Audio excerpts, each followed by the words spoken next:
know that no one really cares about those little things that might get in your head and throw you off when you sit down on the drums in New York City. And living wise, it's like, just, know which bodega has the best bacon, egg, and cheese near you. I think that's a big thing to know, that not everyone knows.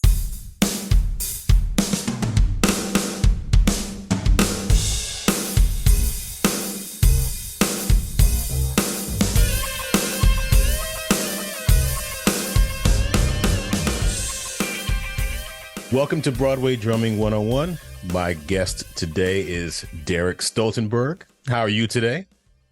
Good. How are you doing?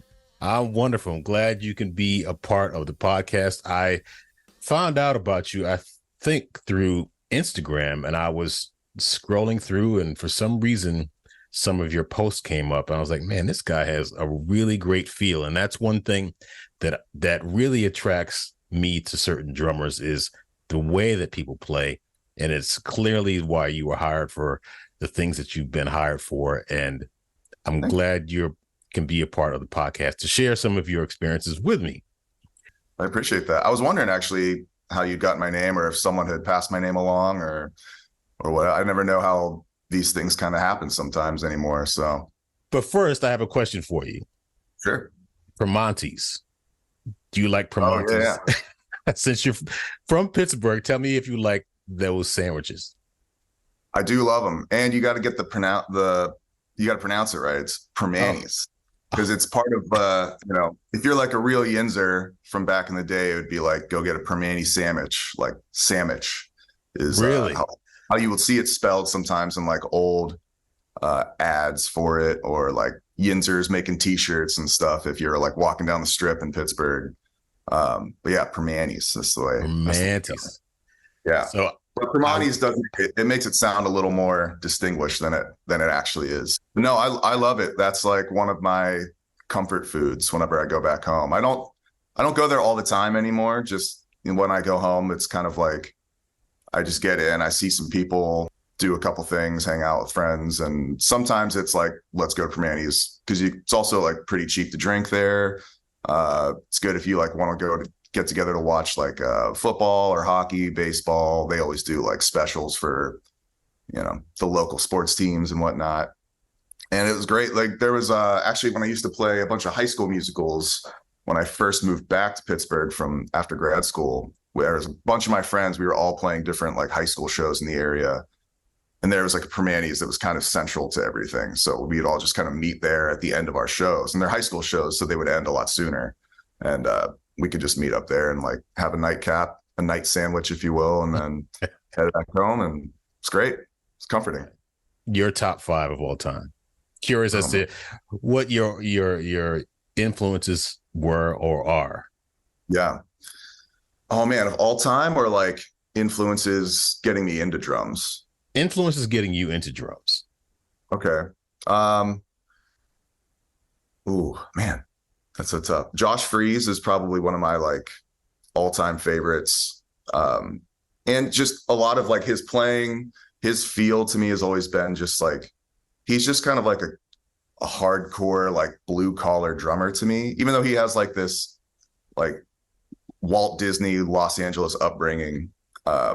There's just something about the way he plays. Like he kind of plays the same with everyone he plays with, but it's different to whatever that style is. And it's always like exactly what that style needs, or whatever that artist he's playing with. If it's like Sting, I got into him through the Vandals, because like that pop punk kind of era of music was big for me. So like the Vandals and Blink-182, Green Day, was a little bit into like Rancid and Mighty Mighty Boss Tones, bands like that.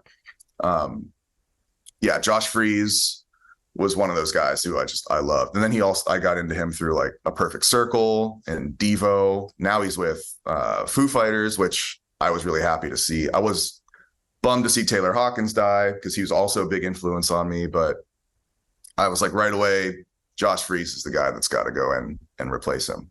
But yeah, so Josh Freese, I would say like Travis Barker is definitely a big one, from Blink-182. For like a punk rock drummer, I feel like he kind of changed how pop punk drummers started playing after that. And obviously he drew a lot of influence from like Trey Cool from Green Day and all that stuff too, but he was like one of those first guys that was not just playing fast, he was like playing parts too. Like he was kind of orchestrating around a 4-piece punk rock drum set a little differently.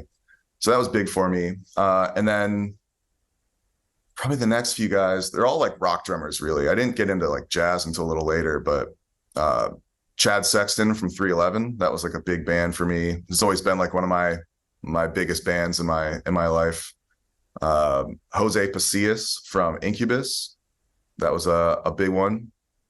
And then, oh man, at number 5, maybe like a Taylor Hawkins or a Chad Smith, like Foo Fighters or Chili Peppers, like that kind of. Those guys I feel like all really shaped what kind of got me into playing drums when I was like really trying to start to play drum set a little bit more, or just what my like middle school fantasies were like. It was like me playing drums with one of those bands, still is sometimes too, but getting to play with one of those bands and play like that. And I think a lot of my like even my mannerisms when I'm playing physically are kind of based off of like what I saw some of those guys do back in the day. If Josh Freese wasn't around and Dave Grohl was like, you know what, I saw Derek on Instagram, I want you to audition for Foo Fighters, but then you get a call from a contractor saying, you know what, I got this new musical coming into Broadway, I want you to play the musical. Dave Grohl says, you know what, you sound great, I want you to join the Foo Fighters. Oh, it'd be Foo Fighters. No question. Like I'll help the contractor find another drummer if they want, but it's Foo Fighters all day for sure.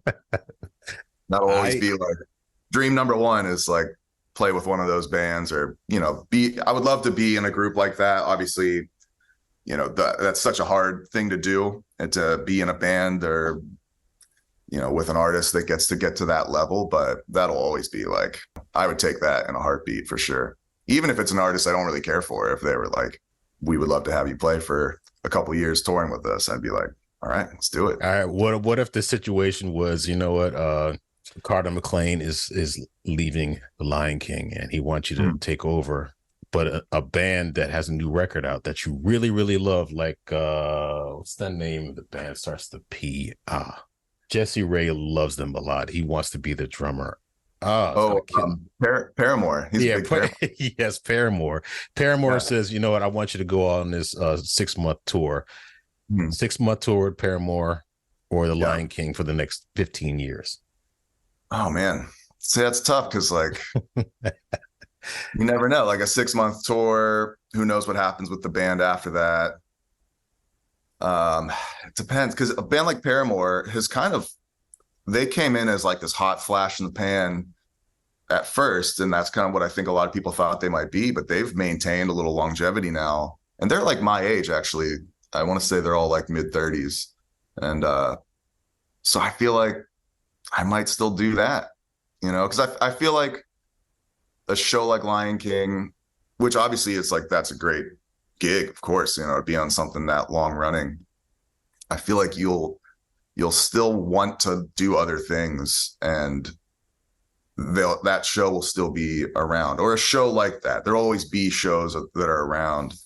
And I like to think that if I had that decision to make, that whoever asked me to do it would still keep me in mind for something down the road, But going out on tour with like a band like that, if I'm playing like Madison Square Garden or other arenas for 6 months, that's like, I feel like that's a once in a lifetime experience, unless you're in one of those bands that gets to do it all the time. But even then, that's far between. Like, to get to do that, that'd be great. I just saw like a bunch of shows at MSG this summer too, so I think my mind is like really in that mode right now. That's what is still like really important to me, is going to shows like that. I feel like I talk to a lot of people in this industry, like in musical theater or in like the cabaret world and stuff, and it's like, hey, when's the like, oh, I'm going to see Phoenix and Beck at Madison Square Garden, and they're like, oh yeah, I can go see shows at Madison Square Garden or go to Pier 17. It's like, we're in the city where every band tours through here,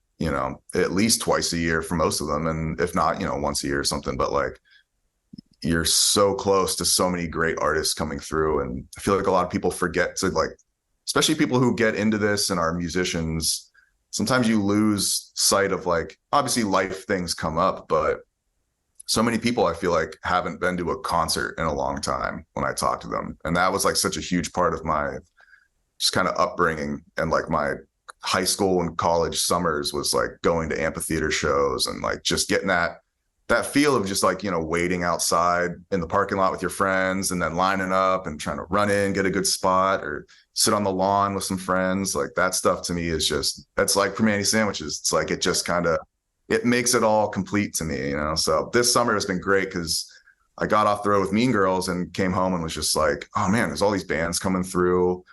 I am not like pressed for money right now, luckily for a few months. And at the time, now I'm kind of like, all right, I spent a lot of money at concerts, but yeah, it's just nice to like go see concerts and kind of, and just other shows, not like concerts per se, but like just to get re-inspired and, keep a continuous line of like motivation and almost like a fantasy kind of thing, like a daydream kind of thing. Because I feel like if you lose sight of that, sometimes you start to get a little more jaded, or it makes it harder to like enjoy some of the stuff that you do.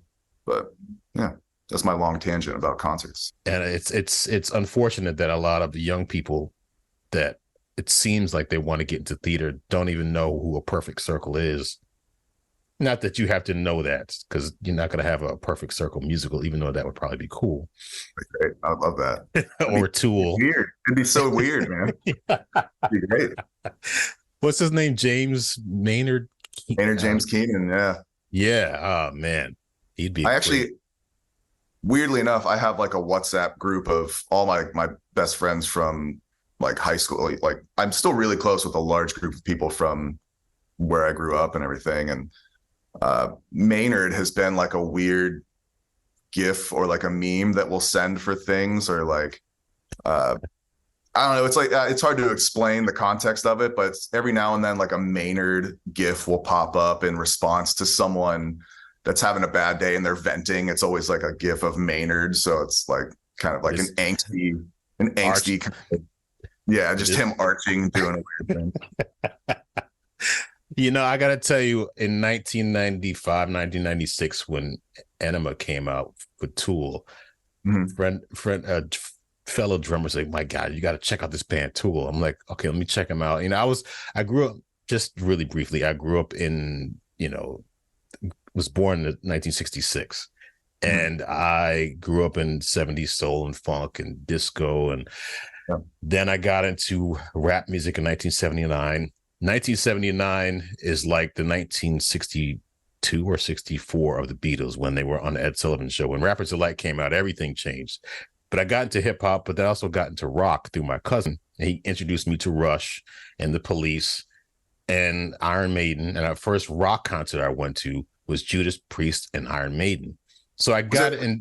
Was that the tour with Dio opening for them? Or this was in the 90s, you're saying, right? No, this is in the 80s, like 82, 81. Yeah. And, Eddie came out with the big monster guy, and Rob Halford came out on his motorcycle, and I got really into metal, and I was into a metal band in the 80s and 90s. And I got into, and I was always into, Bad Brains and stuff. But when I was introduced to Tool, I just find that band, especially with the odd meter stuff. And I know that we're not even talking about Broadway yet, but this is, I love this stuff. It's more interesting to me because I think that people's influences, it impacts the way that they play shows. But these guys are on a whole other level. And that's kind of what got me into A Perfect Circle, because the lead singer was singing for them. And going back to Josh Freese, his that playing on that song Judith. Man. I love that. There's a video of them doing that on Conan from like whenever it came out. So like 2000, 2001. Oh. And that was kind of like when I first discovered Josh Freese, because I was like in that, like the Vandals phase, and had started listening to A Perfect Circle because I had heard Josh Freese also played with them. And I wasn't even into Tool yet. I knew about Schism, like Lateralis and whatnot. And I remember that video would come on in the morning. I used to have my TV. It had like the wake up, the alarm timer on it. So the TV would turn on. And I had it set to MTV because they would show all like the kind of weirder music videos in the morning. And I remember it would, well, I guess it's not weird because it would also be like John Legend, like Ordinary People came out. And then right after that would be Schism by Tool. And it was like this weird music video with these like claymation guys. And I would be waking up and like, so I'm like kind of in a daze, like half awake. And I just would wake up to that. And I hated it at first because I thought I was having like a nightmare because it was just like all this weird shit going on. And then someone was like, oh man, yeah, there's this new super band called A Perfect Circle. And it's like Josh Freese and the guitarist from Smashing Pumpkins, James Iha, and like the bass player from Marilyn Manson, I think, like Twiggy or Pat. I think Paz, who was in Smashing Pumpkins, was in it at first, and there's a whole lineup change. But like, I got into that because that was kind of like, it was like Tool light, you know, it wasn't so all over the place and in your face about it. It was just like, it had like a kind of goth alternative rock kind of vibe to it. And I love Josh Freese. So I was like, well, this is the stuff. This is great right here. And I got super into that. And then they did a run of like promoting that album. So they were on like Conan and like, I think they were on Leno, and they did, what was that song? I remember it was like track 6. It was like whatever the like 3 Libras, I think. It was like that kind of, I love that song. The slow one, right? Yeah. And he plays on that, and he plays in a way, there's like a fill that he does going into the second verse where he just like, it was just like, I don't know how to describe it without like sounding goofy and singing it, but he hits the ride bell at this weird time and then just does one of those little sweeps like, and just like the way it was just like a thing I hadn't heard before in a song that was so much more of like a down tempo kind of vibe. And then like the whole outro of the song too, it's like still maintaining this lush sound, but he's going off on it, but in a way that is so, like I said, like, it's just, to me, it's like perfect. It's like exactly what the song still needed, but he gets to kind of show off, but it's not really showing off at the same time. Like that always kind of pulled me into people's playing, is when they're doing something that to me is like so impressive, but is actually like not that impressive to a lot of people, but there's something about it that just feels and looks good. And that always just like resonated with me. So that I got into Tool a little bit later, but I've never been like super crazy into Tool, but I've really like appreciated their stuff a lot more as I got older. And especially once I like got into A Perfect Circle a bit more too. But, so I have a question about something that you may kind of resonate, that we could probably relate to. The cast recording of The King and I. What do you think about? No, I'm just kidding. Which I don't think I've ever listened to before, but anyway. Never heard. When I was on my first tour, actually, the revival of that with Kelly O'Hara, I think, was like 2013 or 2014. I was on Nice Work If You Can Get It. It was like a non-equity tour of that. And it was one of those tours that was like, when you're on tour, there's always like these shows that kind of follow you, where you're following, because everything's out in like a season package at these theaters and whatnot. And I remember we were in Dallas for like 2 weeks to open, which was like, we shouldn't have been anywhere for 2 weeks on that tour because it was not selling well. And it was a huge theater too. So there was tons of open seats, but they had these big screens. They were showing like previews of what was coming throughout the season. And like the opening thing was The King and I. And so I knew like a 20-second snippet of The King and I. And that's like my only reference for that show, is like that 20-second thing. And then actually I saw the Miss Saigon revival in the West End. And I remember the people I were going with, they were like so excited to see it. And I was like, this is gonna be so boring. And I just kept thinking of The King and I. It's like, I don't want to see this shit. And I saw Saigon instead, which was like great. It was awesome. But that's like, I'm Asian, but in my head I was being racist because like these two shows were like kind of the same. And I was like, I don't know which one is which, but I'm sure it'll be fine. What was the thing that got you interested in playing drums in the first place? Playing drums, I want to say it was a lot of like when I would watch TV with my mom, and we would watch things like if it was like in the morning or something, and it would be like the Today Show or any of those types, like talk shows or like variety based shows where they would have a musical guest. I would always just like be glued to whatever the drummer was doing.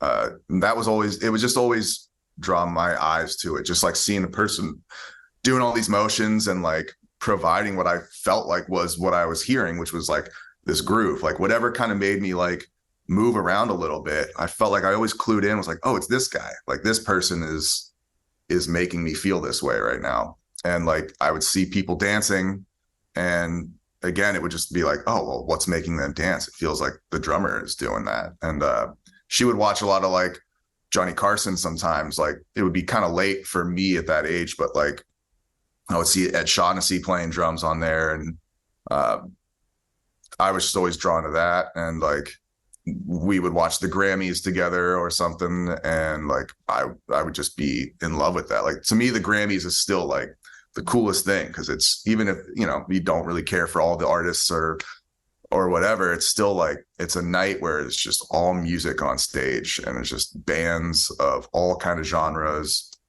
So I feel like it was a lot of just watching TV and being really into that. And like whenever I'd see a drummer on TV, I would just be so like mesmerized by it. And then I want to say another like memory of what might have got me into it was I'm not like close with my father. Like he's not been in my life since I was like maybe 4 or something. But I feel like I have a memory of sitting in a playpen and like with some headphones on and watching him play a drum set that he might have just bought, or like like he wasn't a musician, but I think like maybe it was like a hobby thing. And I feel like that is like a real memory, but it's so long ago. Like I don't know if it was real or if it was just something I like come back to that I envisioned, or maybe it's a dream or something, but I feel like it was something along those lines. And so I kind of just put 2 and 2 together and was like, maybe I should play drums whenever it was time to do like band in college, or not in college, like elementary school. It was like 4th or 5th grade. I think it was 5th grade. I think 4th grade, you weren't allowed to, there was not a percussion section. You had to do a different instrument, and then you could sign up for percussion in 5th grade. I don't know what the reasoning was, if it was like you were too young and they didn't want people just hitting things all day, or if it was just like they didn't have enough equipment at some of the smaller elementary schools in my school district. And then once you moved up to 5th grade, there was more gear or something like that. I don't really know what the reasoning was, but yeah, once I was able to, that's what I did. I remember in 4th grade, I tried to sign up for it, and they're like, no, you can't, you can do a different instrument. So I tried to sign up for French horn, and they didn't have enough French horns left either, because my mom didn't go to the meeting for prospective band students, so she didn't sign up in time. And so they're like, well, why don't you just wait till next year? And at the end of this year, we do the auditions for the following year, and you can audition. And it was just kind of like the band director playing on like a pad, like playing some like little patterns, and she would just ask to mimic it. And it would probably be like quarter notes or eighth notes. And then, play a flam, or here's a paradiddle, try that and see what happens. And then, yeah, they just kind of placed me. So I could have been a French horn player, which would have been a lot more with that. But, I could have been playing all those pause on the French horn. For the king and I, there you go. Yeah. And have your hand stuck in that thing. Such an odd instrument. I don't really know very much about it. I should probably ask a French horn player more. Yeah, I'd rather talk to drummers.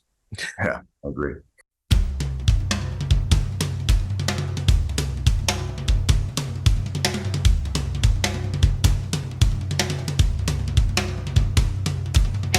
Did you play in junior high school? Did you start playing in bands, or was it more just? So it was kind of like my mom at first, once like 5th grade hit, she got me, we did one of those, like we could rent, it was like a snare drum and a stand and like a practice pad. And I had that for like 6 months, and she was like, we're going to get rid of the snare drum. You're going to use the practice pad, because I don't think she wanted to hear the snare drum at that age. But so, yeah, I had the practice pad, and then I played through like 4th and 5th grade. I wanted to play like in the jazz band that they had, which it was like in sixth grade, you could do this like after school jazz band, or it was like before school or something. Um, and I think I did that. I don't remember, but I started doing like bands as I got into like seventh, eighth grade. There was a kid that I moved to like the neighboring town, same school district and everything, but a kid that lived down the street from me, his mom had bought him a drum set and a guitar. So he would like play some guitar and I would play drum set. And we had another friend that lived, a couple streets away who would come over and try to play a little guitar and sing. And we would try to come up with songs that were not very good, but we were like really into them. And we would, try to learn covers and everything. And our middle school in seventh and eighth grade did this thing that was just called like Guitar Day, where it was kind of like, I think the band directors got together and were like, we should do a presentation of like the history of rock and roll and the guitar as like an assembly. So they do that and they would have, bands play. And then as it got bigger, the next year it was like, hey, we're going to ask if like 3 bands want to audition, like student bands. So we auditioned. At that point, we'd grown to like 6 members, which was way too many people for a student band, but it was cool. And we played, and I think it went okay. We've like famously, someone forgot the lyrics to Blitzkrieg Bop by the Ramones. And we tried to do an original that we, again, like in our heads, we're like, man, we're killing it up here. And it probably made 0 sense and did not sound good to the audience. But yeah, did a lot of that. And then I played in more bands like in college. Probably like, I felt like in high school, I was never in a lot of like rock bands. It was like, I was always just doing like I wanted to be, but it was more just like doing concert band, marching band, jazz band, wind ensemble. I was doing a youth symphony in Youngstown for a few years. And then in college, when we had a little more freedom, there was a couple kids that I went to school with who I'm still friends with today. One of them's a great guitar player that I feel like we played in like 5 bands together throughout that time. And then when we both separated for grad school, and then we came back to the area, played in some bands together. And we kind of were in our first kind of club date band together too, like a wedding band type of thing, or like a horn rock band. We played some like, I don't know, sports bars and random spots that would have like a Hard Rock Cafe in Pittsburgh. We played there a few times. And yeah, that was like later in life, but that was kind of more the band phase that I was in, was once I got a little older. Just because I didn't even have a drum set in high school until like, I want to say 11th grade or so. Okay. So it took a while. What made you decide to go to Slippery Rock University? Slippery Rock.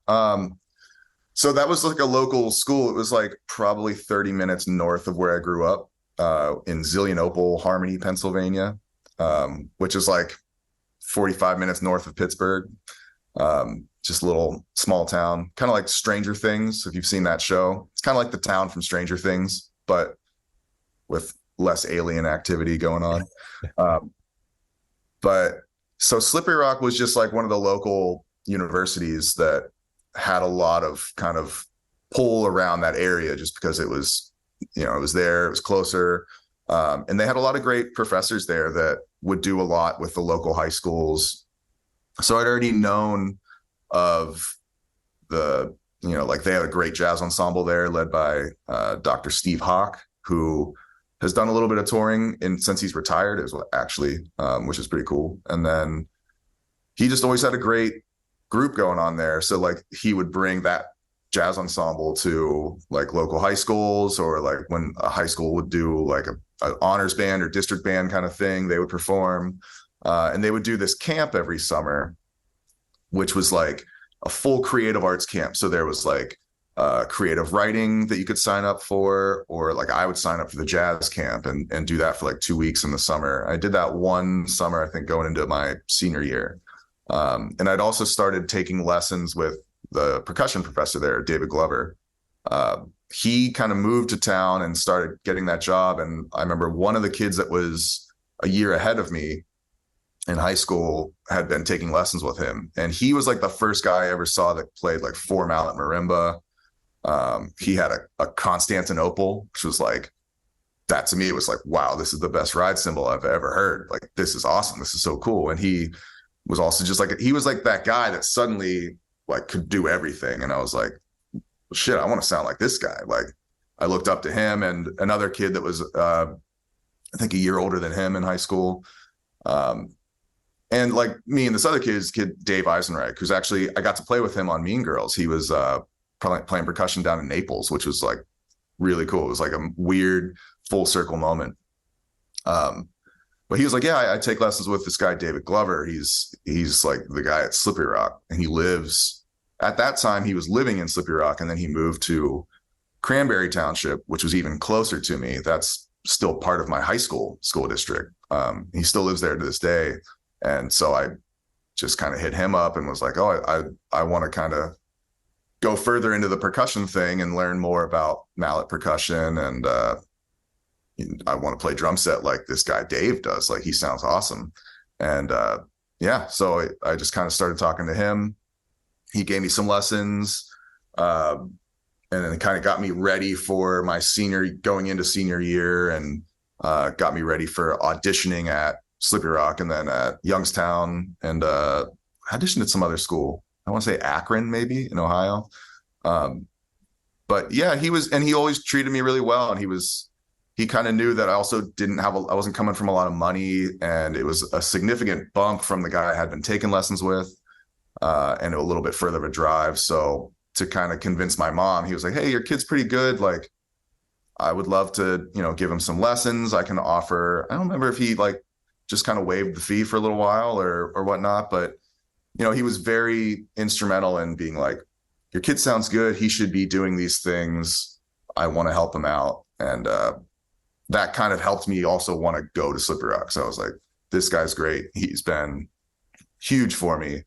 And I want to play in that jazz ensemble. I want to learn from David Glover on the drums, because he great drum set player, but also teaches percussion really well. And I want to get more into that and go somewhere where I can do a little bit of both. Cause I love playing percussion too, in school. So I wanted to kind of keep doing that.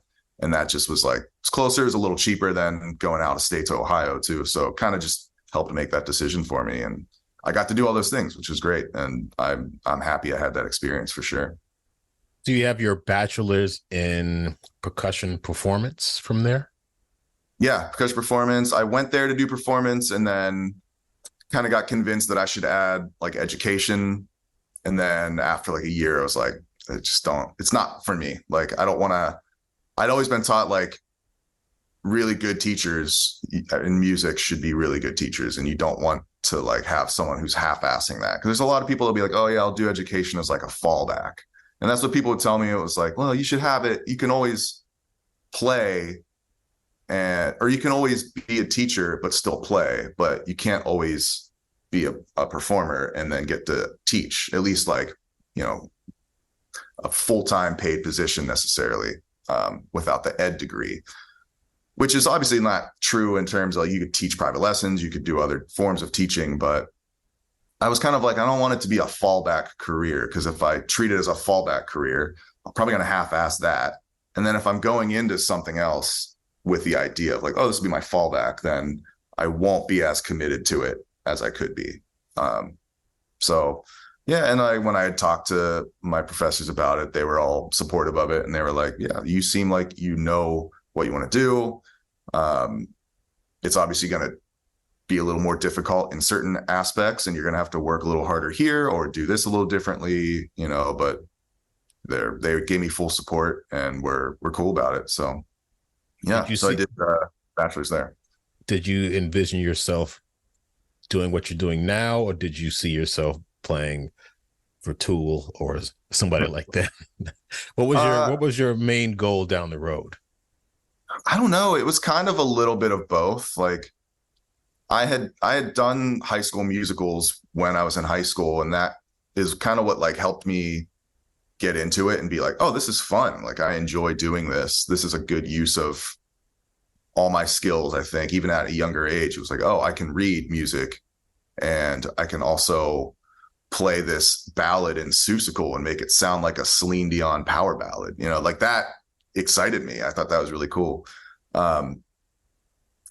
But I still like, like I said, I would want to, if I had that chance to play in like a big rock band, I would take it. But it was kind of like, okay, well, I'm looking at this path, and it's very much like, if I want to do that, the best way to do it is to continue on with my study of the instrument and getting better at it. Like, I'm not going to get better at it if I don't take this, or if I mean, which isn't true. Obviously, like, you can do whatever and practice the instrument and get better at it and learn music and whatnot. But for me, it just made more sense to go down that route.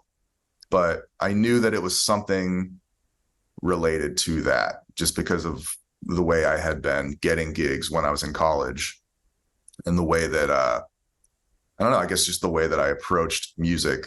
I wasn't ever, I knew even when I was in grad school, I went to grad school for jazz, and I was like, I don't think I'm going to be a jazz musician necessarily, but it's a part of my playing that I feel like is good enough that I should work on it to the best of my ability. Then when I go off into the real world, I can still apply that in different ways too. And it just only increases my musicianship in different ways. And, it just kind of helps develop the vocabulary and my understanding of music and everything. So you got your master's degree in jazz studies from Florida State. Yeah, Florida State down in Tallahassee. And why'd you choose Florida instead of going someplace in Pennsylvania?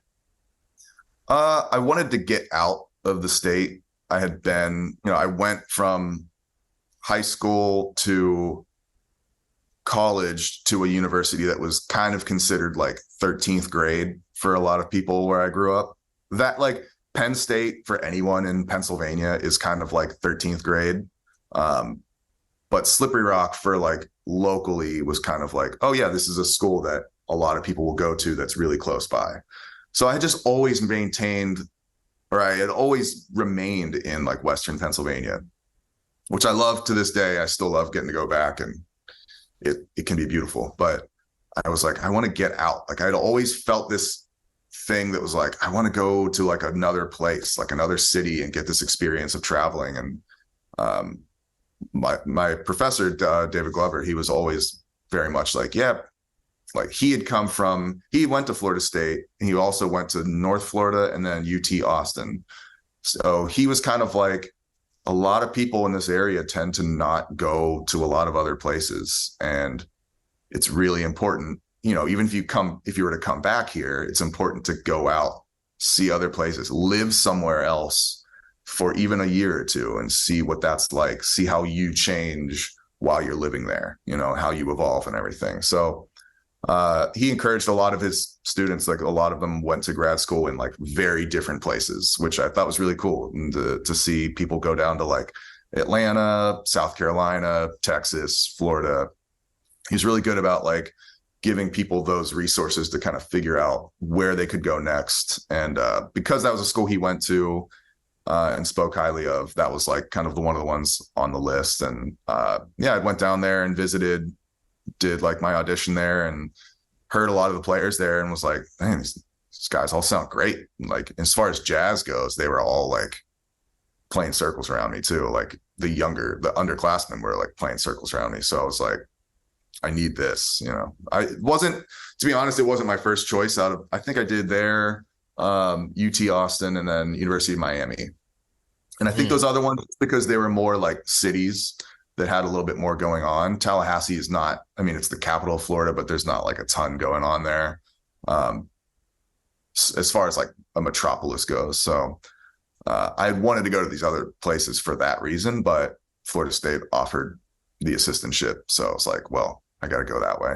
So still owe money to them, but Well, you got out of that area where you were born and raised, and you wound up doing a lot of traveling after grad school. What was the first thing you did? Was it a musical, or was it a cruise ship?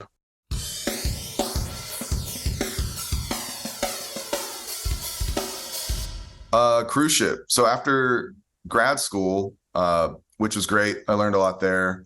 Moved back I was originally, I think I was going to move to Atlanta, and then I was like going through a breakup and was like, no, I'm just going to go back home for a little bit. And I got back to Pittsburgh and was working for like maybe a year and a half, doing like just some local high school musicals, horn band stuff, club dates, random one-off gigs here and there, and was just kind of like, all right, I need to, get out and play music daily if I can. And I had some friends that had done cruise ships, and one of them was like leaving the band that he was in. It was like a party band. And then I also had the sax professor from Slippery Rock. I had done a few gigs with him, and he was like, if you want to do this, like, I know people, because he had gone to Miami, and he was like, I know people down in that area that, work for a lot of cruise ships and help find musicians for some of the ships that'll port out of there. So he gave me some names, and it was like, as soon as I made the effort to like reach out to someone, then I got, a call or an email from someone else that was like, hey, I got your name from so-and-so. We have this party band. Your friend Matt is leaving. I would love for you to come in and join this band. It seems like you have the experience and a lot of different tunes already. And I have a contract that goes out in like 2 months. So you have enough time to like get your passport, get your physical done, and get ready to roll. And then we go to Alaska for 3 months. And so it kind of just happened quick. And then I was working at like a record store. It's like a record video game store, kind of like GameStop, but if GameStop also sold records and CDs and all kinds of stuff. So I like put in my notice there, and then, like kind of took some of my stuff out of the apartment I was in and got a subletter in there. And then, went out onto my first cruise ship. And that was like 2014, I think. Early 2014 or spring of 2014. So where'd you go between? It was at Alaska and some other place? Like, how did that work? It was just Alaska for those 3 months. So like the summer, all these ships kind of have like certain seasons for itineraries. So like Alaska is always like May through September, because that's just like the warmest time to be in Alaska. So I joined the ship in LA, and then we went up the coast we did San Francisco, but for like a day, and then Astoria, where they shot the Goonies in Oregon, and then Victoria, BC, which is a really cool little town, and then Vancouver. And then for the rest of the summer, it was just Vancouver up to Whittier, Alaska, which you would like fly to Anchorage, or people would fly to Anchorage, and then you take like a bus or a train into Whittier, Alaska. Real small port town. There's like one building that everyone lives in, and like one bar that was open till like 4 or 5 in the morning. So the ship would like get there, dock at like midnight, and then all the crew would get off and go to this one bar called like the Anchor Inn and just hang out there until like 4 in the morning until they had to get back on the ship, basically. And that was like one of the ports. So like people would either do like Vancouver up to Whittier, and then they would get bussed out to Anchorage to go fly home, or they would, do vice versa. But I just did that all summer. So it was just, it was Vancouver, Ketchikan, Skagway, and Juneau, and then Whittier, Alaska. So we just did the same ports for 3 months straight. What is a typical day like on a cruise ship as a performer? Wake up whenever you want, and you play a set at like 8 o'clock, a set at 9:30, and a set at 10:30. Or maybe you'll do, if it's a disembarking day where it's leaving a port, you might play a deck set. So you'll play out near the pool for like an hour at like 4 o'clock when the ship is leaving and everyone's gotten back on the ship. And then you'll play later that night, and maybe it's like disco night. So you'll play at like 8 o'clock is like a disco set, and all the cruise staff are there, and you kind of dress up. I had like white pants and like a super low cut, like V-neck or like a button down, and you're playing like all disco tunes or all 70s and soul tunes. And then you play like usually one more set at night. So usually doing around 2 to 3 sets, but like during the day, you're kind of free to do whatever you want as a musician. You don't really have any other obligations. There was a few contracts where I would do some secondary work. Like I worked in the art gallery, and I would do auctions where I was just there to kind of like take tabs when they would do an auction with if someone like made a bid on something, which was like not very often, but I would like keep a tab like, okay, this person bid this much or this much. And then I would help them set up all the art, like pull it out of their storage facility. We would set it up throughout the day or, for like a morning, like an hour or something. And that would pay like $10, $15 cash, like an hour or something. So it was just like extra work that you could do just to pass the time. I got into going to the gym on one of my ships, which was cool. Like probably the best shape I was in was 2016. I was in like, I think it was in Southeast Asia doing like Thailand, Singapore, Japan, and was going to the gym a lot to pass time during the afternoon. So it's a lot of downtime, and even worse so than when you're on tour where you can at least like go out and explore a city. The downtime on a ship can be like you're stuck at sea, and a sea day is like you're probably doing more stuff during that. You might have a set in the middle of the day because it's a sea day, and that's how they've kind of organized it to fill up time. But yeah, it was usually that. If you're in the show band, it was a little different. It would be like maybe a 5 o'clock sound check and rehearsal with a guest entertainer that was on for like one show that week. You would literally go through their whole show within like 45 minutes, and then you'd play a show at 7 and a show at 9. And then in between then you go up and you get dinner. And that's really it. You just play and then you hit the bar afterwards if you want and just kind of hang out. So you don't have to pay for your housing? No. So this is a great way to like get work right out of college. You go onto these ships, everything's provided for you. Like you have a cabin, you do have a roommate most of the time, and they're small, but if you're okay with that, your food is all covered. And as a musician, you usually get access to like the nicer like passenger buffets. And then there's also the crew mess too, where, they'll also have some good food. You get a little more international food that way because, so many people from so many countries working on these ships, that you can, try a bunch of different things. And then, it's all covered, and it was nice. It was nice to be able to travel. Like it got a little boring being in the same ports in Alaska for a whole summer, but it was also like, when else am I going to go to Alaska for free and get to explore some of these small towns and do some hiking, go kayaking on a lake in the middle of a mountain in Alaska? Like got to do stuff like that for free, sign up for the excursions on the ships. And if they have room and there's no passengers signed up for certain ones, then they'll put you on there and you can go do the excursions and stuff for free too, which is great. Passengers are paying hundreds of dollars to do that stuff. So if you take advantage of it, you can see some cool things for sure. All right. Question. Yeah. About how much do they pay? Oh, I was up to, when I left, I think it was around $3,000 a month. But I didn't have any expenses. I had suspended my cell phone bill while I was on the ship. You'd make calls on the ship through like you could buy phone cards that worked on the ship, and internet. You buy by the megabyte or by the minutes. It was like different depending on the year, and keep in touch that way. But yeah, I suspended my phone bill, so I was paying really nothing. I had rent for an apartment for like 2 of those 3 months the first time I did it, but it was cheap. It was like 2014 Pittsburgh rent, so I was paying like under $400 a month or something, which was great. Wow.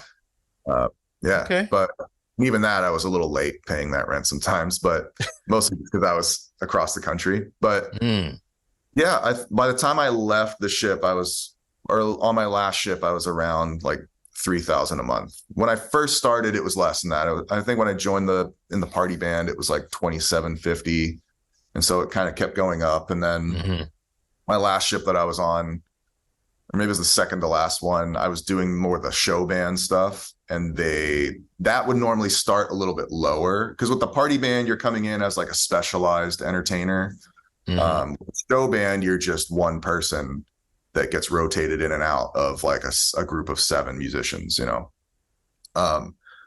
So I kind of was like, hey, I'm going to do the show band and you guys are I had a contract lined up, and they were like, hey, do you think you could switch and go to this other one actually instead?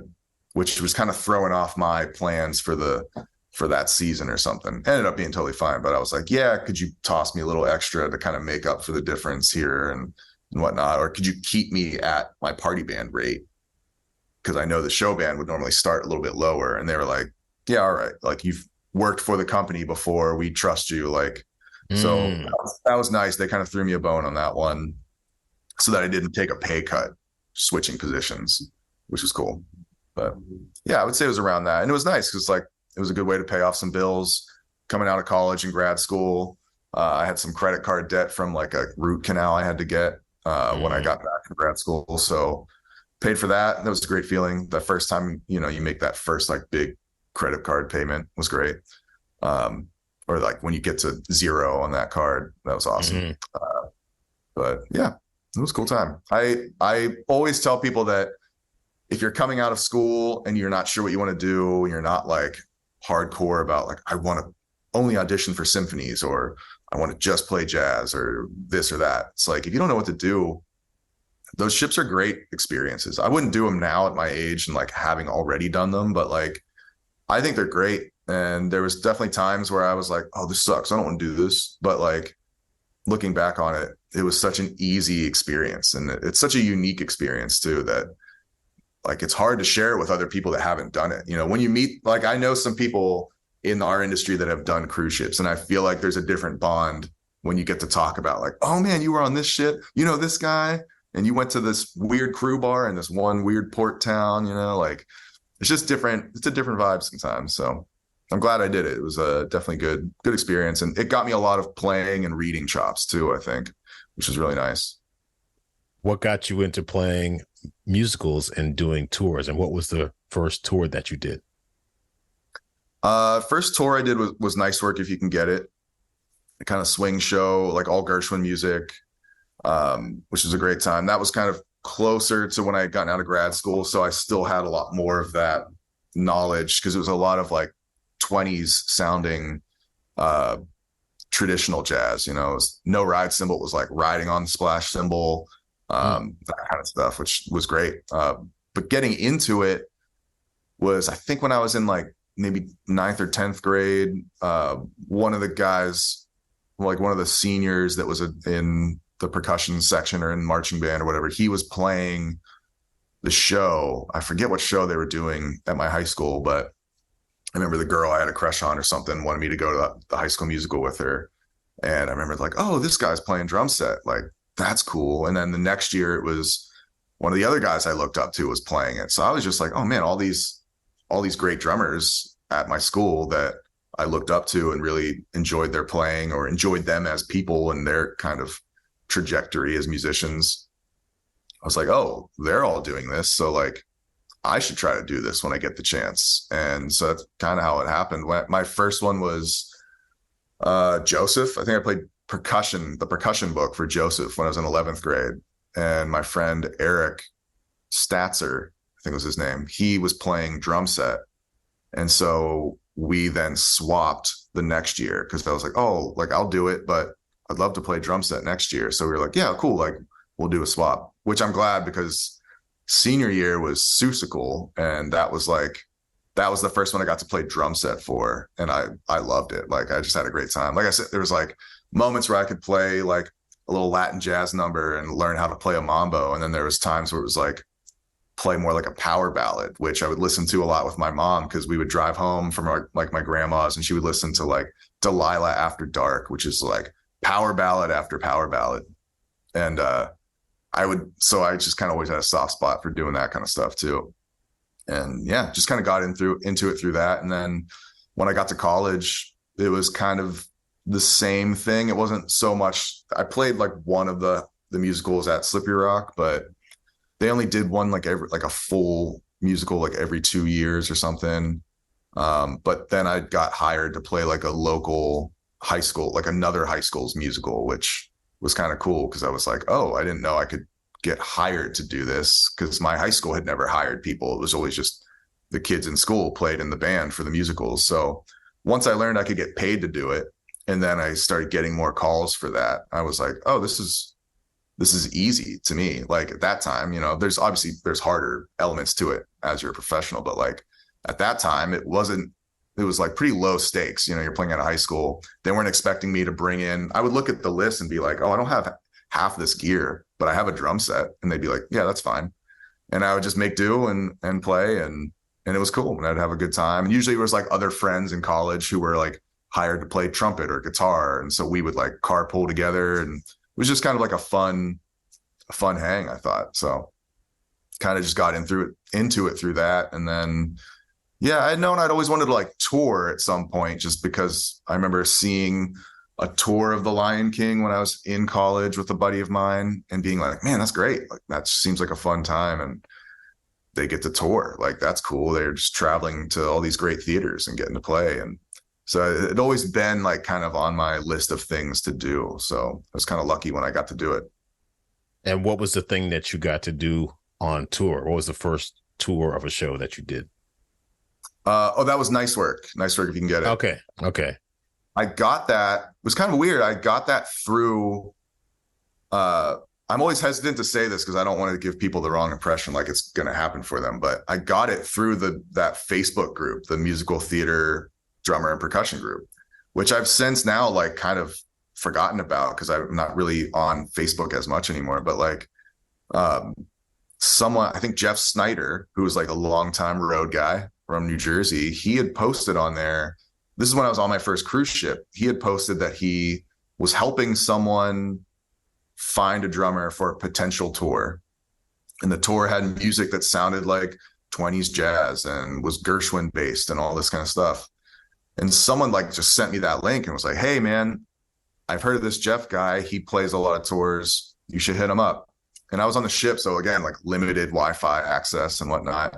Got to a port and like hit him up, emailed him, sent him kind of like a haphazardly put together resume. And he was like, this sounds cool, man. Like, do you have any clips of you playing? I really didn't. So I took some video of me on the ship, sent that in. And he was like, cool, man, you sound great. Like, I'll send this to the guy who's contracting for it. He's like, it's a non-equity show. It's not a long contract, but, see how you like it. So I sent it, or he sent my stuff to this guy, Jim, who was contracting at the time for Worklight Productions. And he was like, yeah, here's the details of it. Here's like the first 3 numbers of the show. Can you make a video of this within like, a week or two? And I was like, yeah, I'm on a ship, but I'll talk to the staff and see if I can like get into one of the drum sets at night or something when everyone's far away from that theater. And they let me do it. And girl I was seeing at the time, like kind of helped me record a little bit. And yeah, I just kind of spliced it together and sent it in, just not really expecting much, but got the call to do it. And it worked out great because the band that I was in, the guy that was leading that, who had asked us to commit for like a whole year, not a year on one ship, but like a year of being available for that band. He had gotten offered some other gig in Dallas to do like a full-time band leader kind of thing. And so he was disbanding this group. So we were like, oh shit, all of a sudden we're out of work after this 3-month contract. So luckily I had applied to this thing and ended up getting the gig. And yeah, it was great. That was my first tour. And it was short. It was like a 6-month total thing. It was like kind of 3 months in the fall. And then we had off for like Thanksgiving and Christmas, which was great. And then we met up again like the end of January and did like 3 months in the spring. And yeah, it was cool. It was a lot. It was a lot of like one-nighters and split weeks. All that kind of thing. It was bus and truck for sure. But it was cool. And that was my first taste of touring. And I loved it. I thought it was great. So after that tour, did you look for other touring opportunities, or were you looking to do other things? Yeah, I mean, I definitely wanted to do another tour right after that. I just didn't know how. Like getting on that tour wasn't necessarily like, because it was such a smaller scale thing and it wasn't like we had a lot of big people working on it that could like pass my name along. It was kind of like, okay, cool, I did this. I met some good people, and it's nice to like kind of put it on the resume, but I was like, I don't really know what else to do now. So like, I was like, oh, I guess I'll just like send out some feelers to I learned like the other companies like Networks and Troika. And obviously with Worklight, I had, emailed with the people in the office to be like, hey, please consider me for anything else if you have something. And I guess they just didn't really have much. They were doing like, they still had Mamma Mia at the time, which I ended up doing a few years later. And they had maybe like one or two other things, but they were kind of a little lighter on the upcoming season. So I didn't really have any plans. I like came back home, did a little traveling that summer. I taught at a drum line nearby, taught at some like whole bunch of different local drum lines in Western PA, different times that I'd been home. And then pretty much right when I got off of that tour, that party band, the guy that was leading it, the job that he had in Dallas didn't work out. So he was like putting the band back together and had gotten like a last minute, hey, can you put a band together for 6 weeks? So I was able to do that to like, fill in some time. So I went back out onto a ship. And then when I was on that ship, a girl that I was seeing was like, hey, I got offered a couple more contracts. She was doing like in the show, like dancing in the cast and stuff. And so she had got offered like a multi-contract kind of thing. So I was like, okay, well then I'll just do that. And like, we'll figure out so that I can be on those ships at those times. And so we did that briefly, or as long as we could really. And then when I was on, I think it was the last one I was on, is when I got asked to submit a video for Rent. And then I didn't get Rent because I couldn't be there for the live in-person band kind of mashup audition that they did. But they were like, we can offer you Mamma Mia because that drummer is going to be leaving. So if you want that, you could do that. It's going to be the last year it's like the farewell tour of this non-equity Mamma Mia tour. So I was like, all right, cool. Like I didn't have anything lined up.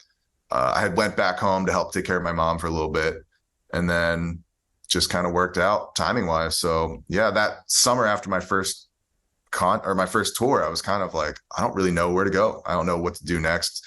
So I just kind of sat around and not waited. I was waiting partially because the band leader of that cruise ship band was like, hey, I might have something else coming up if you can just like stay still for like 3 or 4 weeks. And then it nothing came through. So I reached out to the band manager of Princess Cruises, who was on my first tour. So that's where that connection did actually kind of help out. The big player on that first tour I was on, he had worked with Princess Cruises for a long time too, and ended up getting the job shoreside for managing the entire fleet for music. So that was awesome because I was able to just hit him up and be like, hey man, this party band's not working out. I don't really have much work. I'd love to do the show band.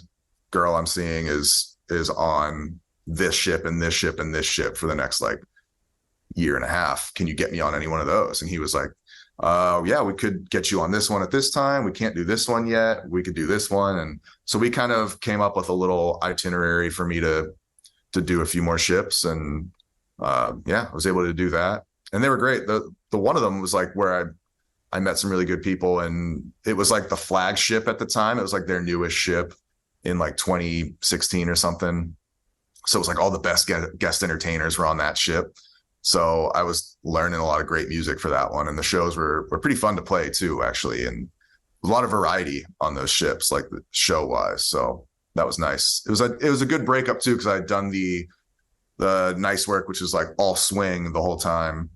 It was a lot of great brush stuff on that show too, which I loved. And then going back to ships where then I was playing like a Motown show and a show that had like a James Bond and Adele medley, and then had like all rock show where you're playing like Life is a Highway, and then Lionel Richie, and then the Commodores, and then Meatloaf. You know what I mean? It was like just such a mixture of everything, which is what I feel like listening to all the different music I've listened to like really came in handy and has been really nice. So Life is a Highway has one of the better drum fill intros of all time. Great. Yeah. Just a good groove. Like, yeah, I hadn't really like listened to that song like extensively, but then when I had to for that show, I was like, oh, this is great. like I could listen to this anytime. And one of my favorite songs to this day is still The Night Shift by the Commodores. Mm-hmm. That's like later era Commodores, like Vinny is playing drums on there. And I was playing it for like some guest entertainer, this guy from Montreal who just had that in his show. And I remember playing it just being like, this song is so cool. Like the groove is cool. The vibe of it is cool. And so that's a lot of people who know me know that's like one of my favorite songs. I used to work at this vineyard in Brooklyn. And in the evening when it was like nighttime and we had all these lights and everything, that was always my like, it's now 8 o'clock. It's the night shift at the rooftop. Just set the mood, you know? And Vinny sounds great on it too. So you did The Prom, the musical as well on tour, correct?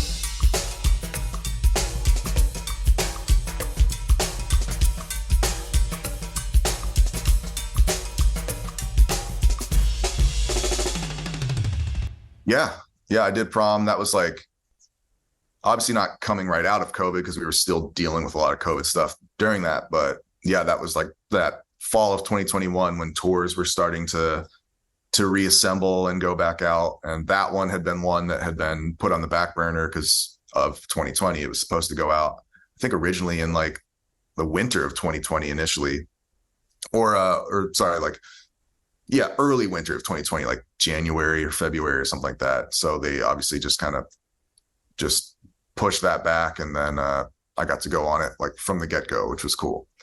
But yeah, that was a really fun one to play. There's a lot of good styles in there, and it was a workout for sure. For people that are listening to this or watching this and they want to do the things that you've done recently, what would you recommend that they do? To like get into it, or to like kind of be adaptable on the tours? To get work as a touring drummer for a musical. I think, I mean, it's not that different from, you know, what you would do to be getting any gigs in, whether it's in town or on the road. You know, it's having a good working knowledge of a lot of different styles and feels, and being adaptable to just a little bit more of like an inconsistent lifestyle. And, you know, you reach out to some people and you just let them know like, hey, I'm available to tour. I want to tour. Because a lot of people don't, which I think is kind of interesting.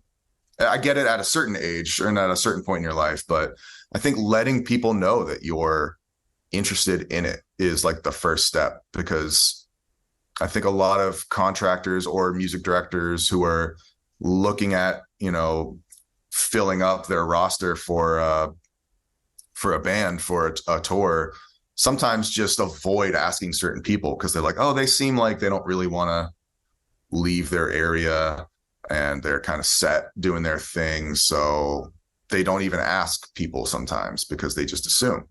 So I think, you know, letting the right people know that you're available to tour, maybe like reaching out to, if you know someone is on a chair and you hear that show is going out, you could always reach out and ask them, you know, if they know anything about it, or if they've, you know, if they're willing to let you come in and watch and maybe talk to them about doing the tour. And I think that sometimes might look better than being like, hey man, do you need a sub? I'm here if you need a sub. You know, it's a little less so than being like, hey, I would love to play this show. If you know what's going on with the tour, I'm available for that and would love to do that. I think it's a little easier for some people to hear. I don't know for sure. I haven't had a chair where I could do that necessarily, but I know some younger guys right now who are looking to do that and that are currently subbing on certain things. And they're like, oh, I would love to take this on the road and actually have it full time. So I think just letting the right people know that you're willing to do that. And like some of these companies like Networks, Worklight, Troika, Big League Production. One of them just changed their name to Crossroads, I think. I forget which one. But reaching out to those people, you can just go to their general website, and they don't always have like a contractor because it's non-equity. So some, you know, for some of the stuff they do. So if you're okay going out on a non-equity show, which I don't think is that big of a deal, depending on where you're at in life, if you're willing to do that and you just purely want to get touring experience, reach out to them and just send them something that shows them what you do, like a resume or like some YouTube links, or if you have an Instagram that has you playing on it, maybe try to find a way to send those, like put them in a little highlight reel playlist link or whatever, and send that and just say, hey, I'm looking to tour. I'm not concerned about if it's a union tour or non-union tour. Here's what I play. Here's how I sound. And, I'm willing to do this. I'm willing to go out on the road. And just make it known that you're willing to do that, I think, is the biggest thing. Otherwise, it's kind of like the same way you get anything. It's being good at being in rehearsal. Are you going to be there for 3 weeks of rehearsals and be annoying, or are you going to listen to the choreographer and listen to the music director, and stay out of the way, and then be there ready on a minute's notice when it's been like nothing for an hour, and then suddenly you hear 5, 6, 7, 8, and you just have to like start playing. It's a lot of that sometimes. So just being adaptable to that. And I think that's kind of the biggest thing. It's hard to say because so many tours pick up people in so many different ways. I gotten asked to do like one of the Glenn Miller tours when I was on a different show, and it just didn't pay very well. So it's kind of like, I don't know how you got my name. I appreciate it, but I'll have to pass on this one for now. But yeah, you just kind of never know. But reaching out to people who have toured before, I think, is good, because I know me and a handful of other guys who just currently got off the road, we're all kind of like a little done with it. So I'm more than happy if someone's like, hey man, I would love to tour this thing. Do you know these people? Like, I try to, help people get whatever names they can, depending on who's, if people are like, don't give my name out, then I won't do that. But I think that's a roundabout way of saying like how to tour. But yeah, it's difficult because it's just, sometimes you just never know. Like, I've known some people who were on a tour and they're like, I had no intention on doing this. Someone just got my name and asked me if I wanted to do it, so I did. But yeah. You said you're in your mid 30s now, early 30s? Yeah, I just turned 35 in August. 35. You've been through life a little bit. You've had some experiences. For myself, I tend to look at other people's mistakes and like, you know what, I'm not going to do that. Yeah. And look at people's successes and say, you know what, that's the path I want to go down. Now, you've made mistakes in your life. When it comes to the mistakes you've made playing shows or just being a professional musician in general, you were to tell someone, you know what, you probably shouldn't do this.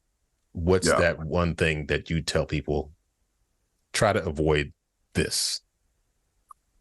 Man, I think it's probably a mixture of like, there's obviously like the playing things, like don't try to play too many things in the wrong moments, so there's moments in shows where you can open up a little bit, and then moments where you definitely shouldn't. So not that I don't think I've like had a bad experience of doing that where I shouldn't, but it's like some stuff like that, like just playing style appropriate things. I've definitely been in a spot where me and a friend of mine on a show, we kind of were like told, like, you guys are having a little too much fun with this thing in this one song, and it's not supposed to sound like that at all. But for us, we thought we were like, oh man, this is cool, this is a good time, we're really grooving on this thing here. It was just definitely not stylistically appropriate at that time, and as cool and as hip as we thought we were, it wasn't it, and it's knowing having that humility to be like, it's okay for me to play exactly what's on the ink and just make that feel good, instead of assuming that what I'm going to do is better than what's in the ink or what the show needs at that moment, and then another thing I think would be just to like, be careful who you're shit talking with and around, and know that people talk, and like, people talk in a way that is like, everyone's going to talk. And at some point, someone's going to say something negative about you, and you have to be okay with that. But also, be careful who you're talking to and when and how you're doing it. Because you just never know if you're going to say something to a local musician who is like really good friends with another local that knows that you're coming to town on a different show. Then people might come into the show with a different experience with you already in their head, and you don't want to come into that. And you just want everyone to come in with it. Like, if they don't know you, you'd rather it just be that at first and not have this idea of like, oh, I heard so-and-so is on this tour and yikes, can't wait till he's out of here. You know what I mean? Like, I've seen some of that happen with certain people where I've been somewhere or I've been on a tour and someone immediately is like, oh, great, we're going to this town. We have got this trombone player that's just awful. And you just immediately, it's like, it's that kind of vibe. So I don't know. It's that. It's just like, be careful about how you're talking with and interacting with people on the show, especially people that are doing other things. Like, my big thing is like, always treat your crew really well. Your audio department and your props department, especially as a drummer on tour, because they can make or break your experience sometimes, because they're going to make you sound good or sound bad.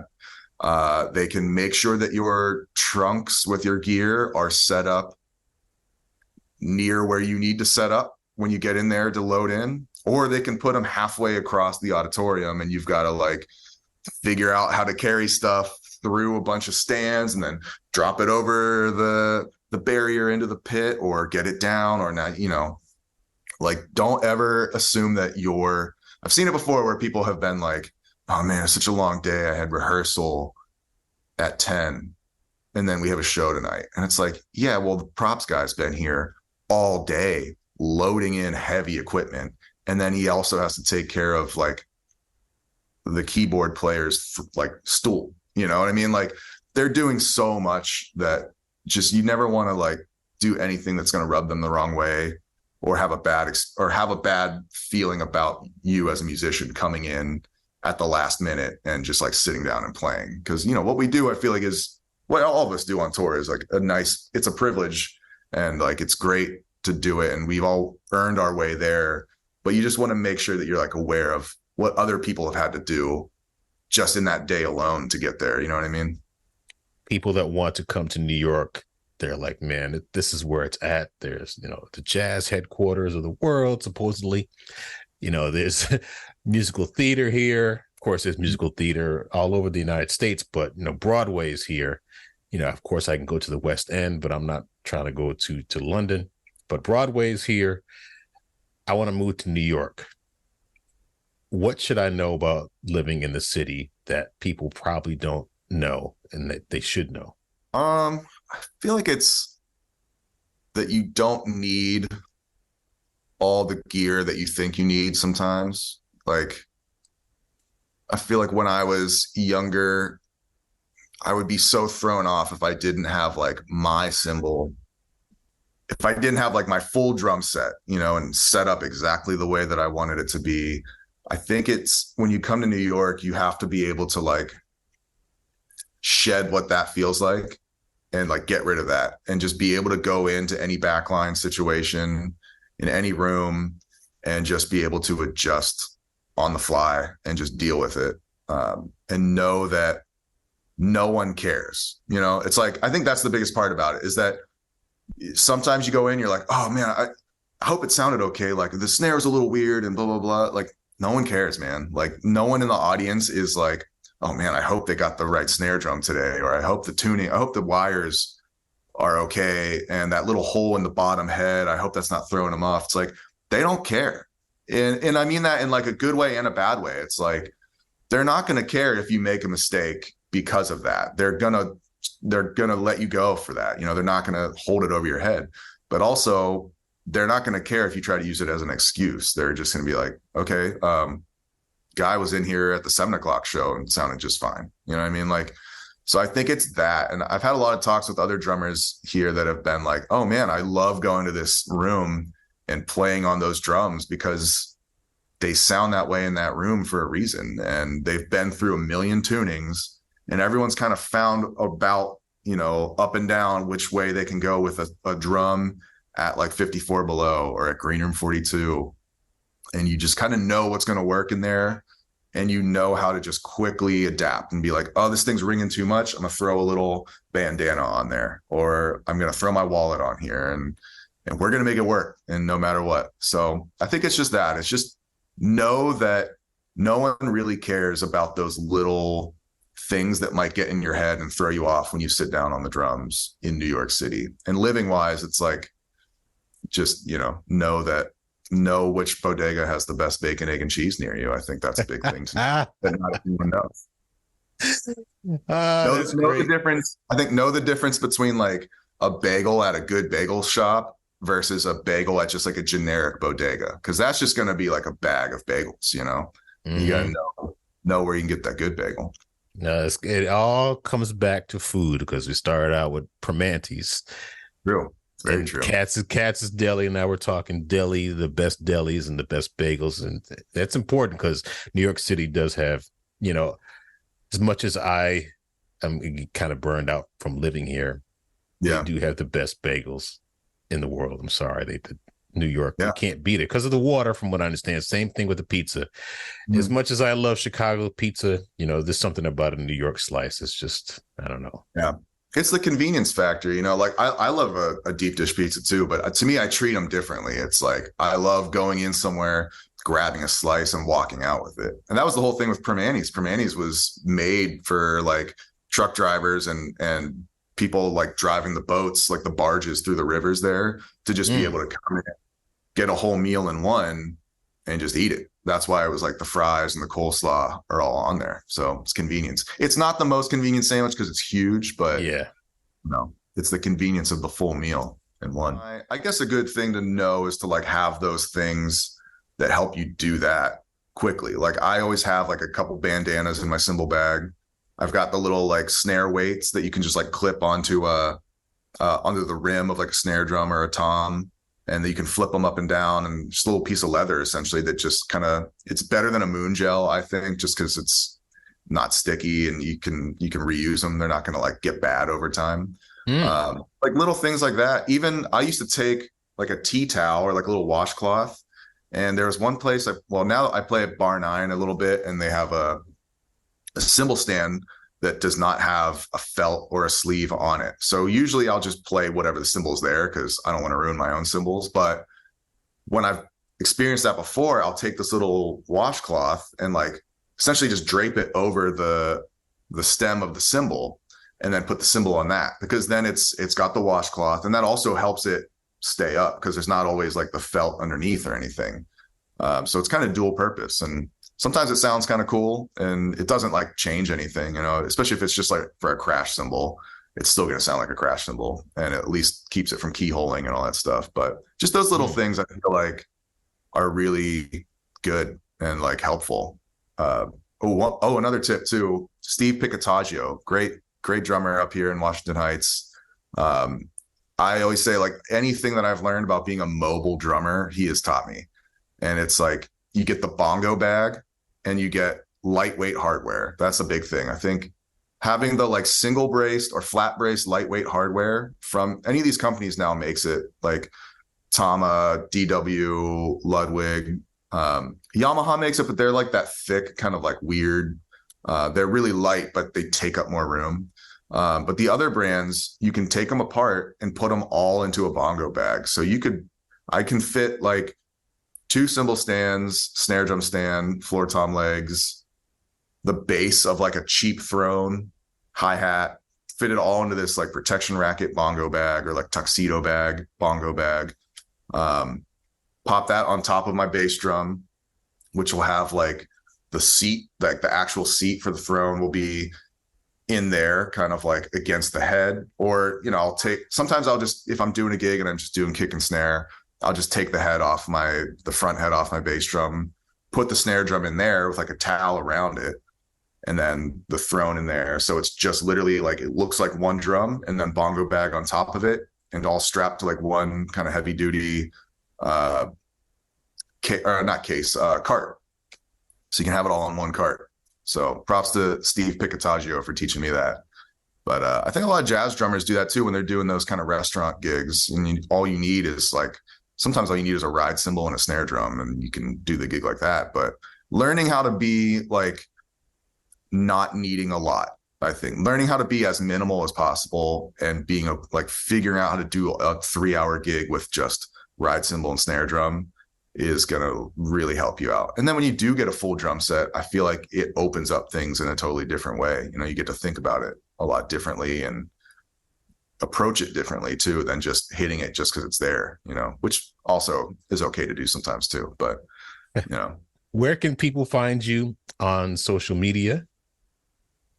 I'm on Instagram, d.stoltz23.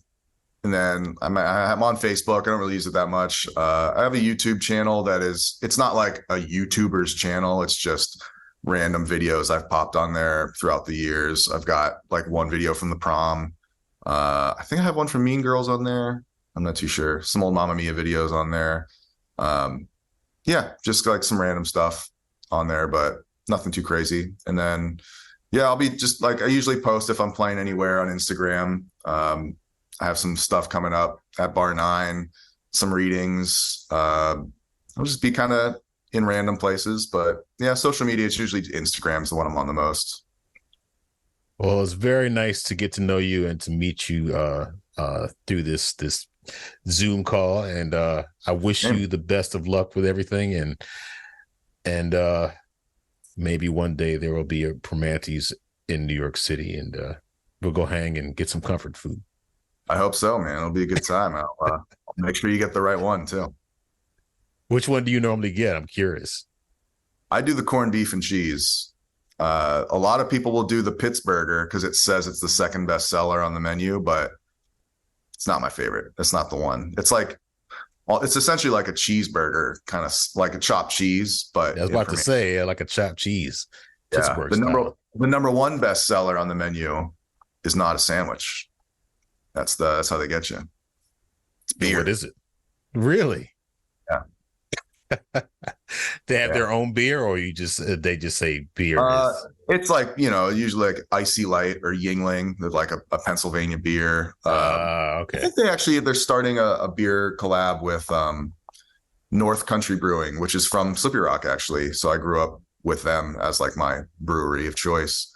So I think they have done a collaboration where it's going to be like Primanti's beer, just like a red ale or something that will be at most of their locations. I don't know when, but I feel like it's coming pretty soon, if not already. So, yeah, but just like to thank my sponsors, Primanti.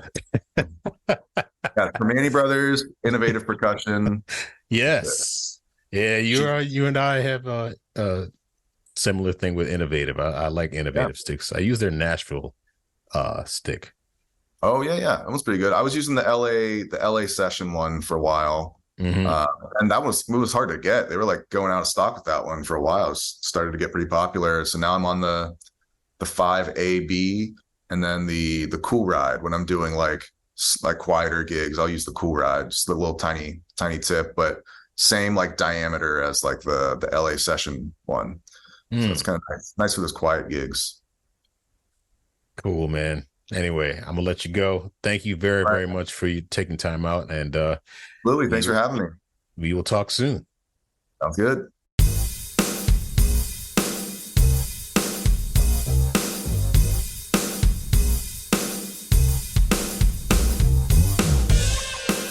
To continue producing the high-quality podcast you're listening to, publishing engaging newsletter content, and posting YouTube videos, we would appreciate any financial contributions you can make. At this time, we have no advertisers, and we'd like to keep it that way. Our staff is small but growing. We can only produce a show with listener contributions from people like you.